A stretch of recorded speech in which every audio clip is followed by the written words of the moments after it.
Hello friends, welcome back to my channel. இன்றைக்கி நம்ம கிச்சனில் பார்க்க போகிறது கிருஷ்ண ஜெயந்தி ஸ்பெஷலாக 2 ஸ்வீட் தான் பார்க்க போகிறோம். கிருஷ்ணருக்கு ரொம்ப பிடிச்ச அவலை வச்சு லட்டு எப்படி செய்கிறதுன்னு பார்க்கலாம். இன்னொன்று, அரிசி எதுவும் ஊற வைக்காமல் பச்சரிசி மாவை வச்சு சாஃப்டாக எப்படி பணியாரம் செய்கிறதுன்னு பார்க்கலாம். இந்த 2 ரெசிபியுமே நான் சொல்கிற அளவில் கரெக்டாக செஞ்சு பாருங்கள், உங்களுக்கும் ரொம்ப நல்லாவே வரும். வீடியோக்குள்ளே போகிறதுக்கு முன்னாடி என்னோடய சேனலை சப்ஸ்கிரைப் பண்ணாதவங்க மறக்காமல் சப்ஸ்கிரைப் பண்ணிக்கோங்க. பெல் ஐக்கானையும் கிளிக் பண்ணிங்கன்னா நான் போடுற வீடியோ எல்லாம் உங்களுக்கு நோட்டிஃபிகேஷனாக வரும். வாங்க இப்போ இந்த ரெசிபி எப்படி செய்கிறதுன்னு பார்க்கலாம். ஃபஸ்ட்டு அவல் லட்டு எப்படி செய்கிறதுன்னு பார்க்கலாம். இன்றைக்கி நான் 1.5 கப் அளவுக்கு அவல் எடுத்திருக்கேன். இது ரொம்ப மெல்லிசான அவல் இல்லை, கொஞ்சம் திக்கான அவல் தான் எடுத்திருக்கேன். உங்கள்கிட்ட சிகப்பு அவல் இருந்ததுன்னா அதை கூட நீங்கள் சேர்த்துக்கலாம், ரொம்ப நல்லாயிருக்கும்.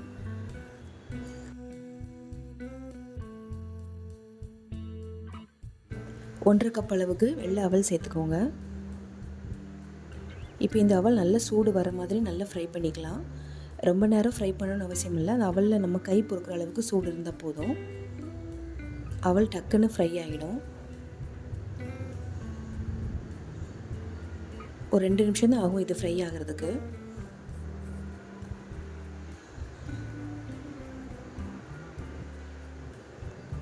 இப்போ பாருங்கள், அவல் வந்து கை பொறுக்கிற சூட்டில் தான் இருக்குது. இந்த அளவுக்கு இருந்தாலே போதும். இதுவே நல்லா ஃப்ரை ஆகிடுச்சு.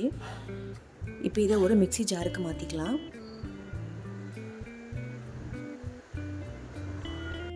இப்போ இந்த அவலை ஒரு மிக்ஸி ஜாருக்கு மாற்றிட்டு இது கூடவே ஒரு 3லேருந்து 4 ஏலக்காய் சேர்த்துக்கோங்க.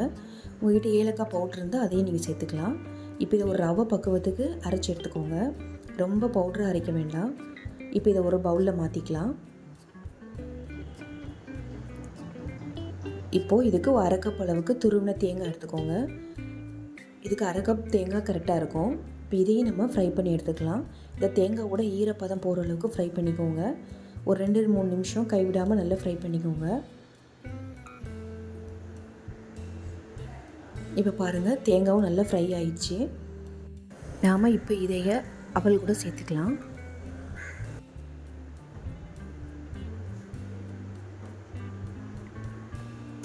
இப்போ இது நம்ம தேவையான முந்திரி பருப்பு வறுத்து சேர்த்துக்கலாம்.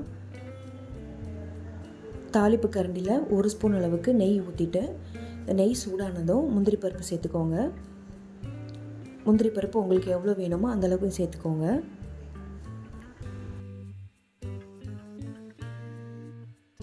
இது கூடவே காஞ்ச திராட்சை நீங்கள் சேர்த்துக்கலாம். ஆனால் நான் இன்றைக்கி முந்திரி பருப்பு மட்டும் தான் சேர்த்துருக்கேன். இப்போ இந்த முந்திரி பருப்பு நல்லா ஃப்ரை ஆகட்டும்.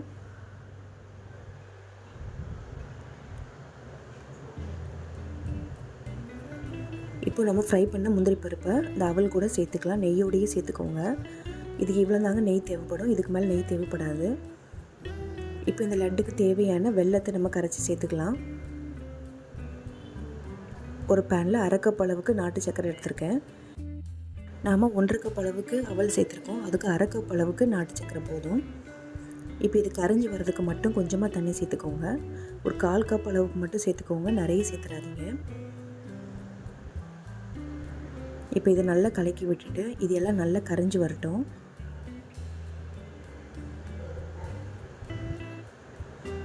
இப்போ நாட்டு சக்கரை நல்லா கரைஞ்சி வந்துடுச்சு. இப்போ இதை நம்ம அவல் கூட சேர்த்துக்கலாம்.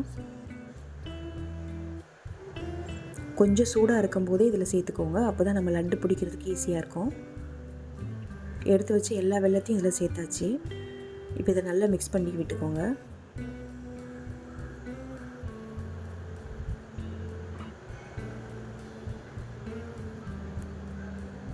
இப்போ நம்ம ஊற்றிருக்க வெல்லமே இதுக்கு போதும், கரெக்டாக இருக்கும் பிடிக்கிறதுக்கு. அதோட சூட்லேயே நல்ல லட்டு பிடிக்கிறதுக்கு ஈஸியாக வரும் நமக்கு. இப்போ நல்லா மிக்ஸ் பண்ணி எடுத்தாச்சு. இப்போ உங்களுக்கு என்ன சைஸுக்கு தேவையோ அந்தளவுக்கு நீங்கள் லட்டு பிடிச்சிக்கலாம். இப்போ எல்லாத்தையும் இதே மாதிரி சைஸில் நான் உருண்டை பிடிச்சிட்டு அதுக்கப்புறமா நான் காட்டுறேன். அவ்வளோதாங்க, நம்மளோட அவல் லட்டு ரொம்ப ஈஸியாகவே ரெடி ஆகிடுச்சு. இது செய்கிறது ரொம்ப ஈஸி தான். இப்போ பாருங்கள், எல்லாத்தையும் நம்ம உருண்டை பிடிச்சி வச்சாச்சு. நாம் இன்றைக்கி 1.5 கப் அளவுக்கு அவல் எடுத்தோமோ அதுக்கு நம்ம 10 லட்டு கிடச்சிருக்கு. பாருங்கள், இது சாப்பிட்றதுக்கு ரொம்ப டேஸ்ட்டாக இருக்கும், ரொம்ப சாஃப்டாகவும் இருக்கும். வாங்க இப்போ அடுத்தது பணியாரம் எப்படி செய்கிறதுன்னு பார்க்கலாம். முதல்ல பணியாரத்துக்கு தேவையான இனிப்பை நம்ம ரெடி பண்ணிக்கலாம். 1 கப் அளவுக்கு வெல்லம் எடுத்துருக்கேன், நான் நாட்டு சர்க்கரை எடுத்திருக்கேன். இதை நம்ம தண்ணி ஊற்றி கரைச்சி எடுத்துக்கலாம். 1/2 கப் அளவுக்கு தண்ணி ஊற்றி கரைச்சி எடுத்துக்கோங்க.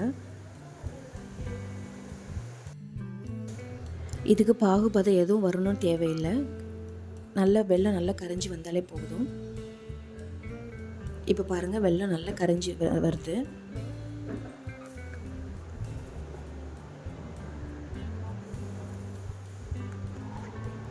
இப்போ நம்ம இதை எடுத்து வச்சிடலாம். அப்புறமா இதில் மிக்ஸி ஜார் ஒன்று எடுத்துக்கோங்க. அதில் 6 குட்டி குட்டி வாழைப்பழம் நம்ம சேர்த்துருக்கேன். பெரிய வாழைப்பழமாக இருந்தால் 4 சேர்த்துக்கோங்க, சின்னதாக இருக்கிறதுனால நான் 6 சேர்த்துருக்கேன். இந்த வாழைப்பழம் சேர்த்து பணியாரம் செய்யும்போது பணியாரம் ரொம்ப சாஃப்டாக நல்லா வரும்.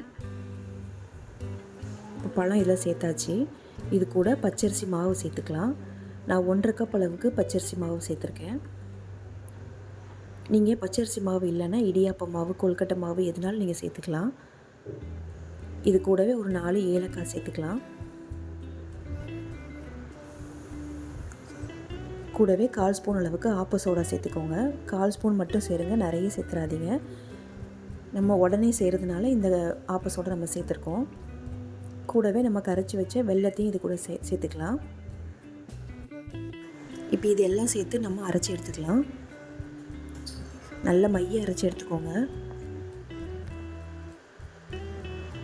இப்போ பாருங்கள், இந்த அளவுக்கு நான் அரைச்சி எடுத்திருக்கேன். இப்போ இதை நீங்கள் ஒரு பவுலுக்கு மாற்றிக்கோங்க.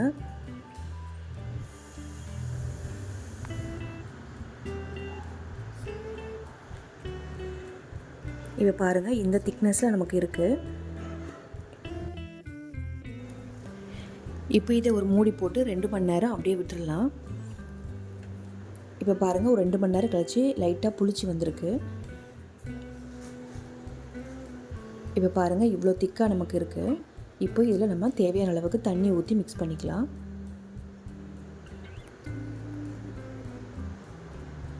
ஃபஸ்ட்டு நான் 1 கப் அளவுக்கு தண்ணி ஊற்றிருக்கேன். பார்த்துட்டு தேவைப்பட்டுச்சுன்னா மீதி ஊற்றிக்கலாம். இப்போ இதை நல்லா கலந்து விட்டுக்கோங்க. மாவு ரொம்ப திக்காகவும் இருக்கக்கூடாது, ரொம்ப தண்ணியாகவும் இருக்கக்கூடாது. இட்லி மாவு பதத்தில் இருந்தால் நமக்கு கரெக்டாக இருக்கும்.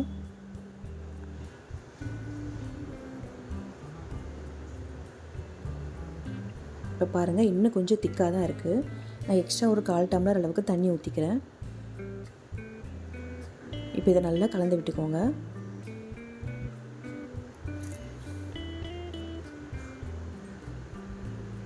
அவ்வளோதாங்க, நம்மளோட மாவு ரெடி ஆயிடுச்சு.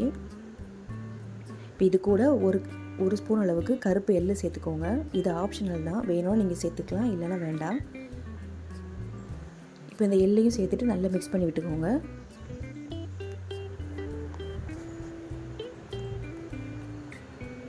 அவ்வளோதான், நம்மளோட மாவு ரெடி ஆயிடுச்சு. இதை இப்போ நம்ம பணியார கல்லை ஊற்றி எடுத்துக்கலாம். இப்போ கல் சூடானதும் தேவையான அளவுக்கு நெய் ஊற்றிக்கோங்க. நீங்கள் எண்ணெய் கூட ஊற்றிக்கலாம். நான் இது நெய் ஊற்றிங்கன்னா ரொம்ப டேஸ்ட்டாக இருக்கும். நெய் ஊற்றிட்டு இது நல்லா சூடாகட்டும். இப்போ சூடாகிடுச்சு. இப்போ தேவையான அளவுக்கு மாவு இதில் ஊற்றிக்கலாம். ஒரு சின்ன கரண்டியில் ஒவ்வொரு கரண்டி அளவுக்கு ஊற்றிக்கோங்க.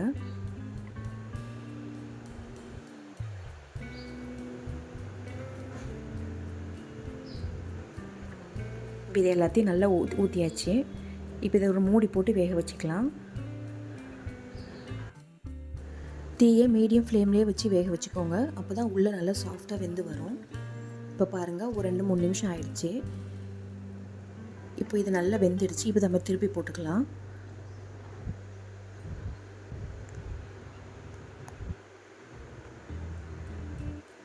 திருப்பி போட்டு மறுபடியும் ஒரு 2 நிமிஷம் வேக வச்சுக்கலாம்.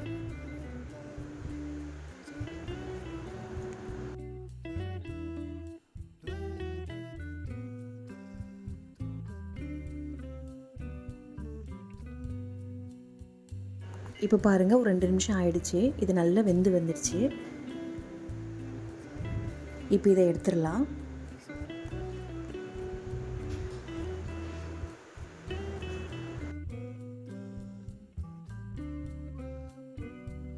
இப்போ பாருங்கள், நம்மளோட சாஃப்டான சூப்பரான பணியாரம் ரெடி ஆயிடுச்சு. இதை நீங்கள் கண்டிப்பாக ட்ரை பண்ணி பாருங்கள். என்னோடய சேனலை மறக்காமல் சப்ஸ்கிரைப் பண்ணிக்கோங்க. தேங்க்ஸ் ஃபார் வாட்சிங்.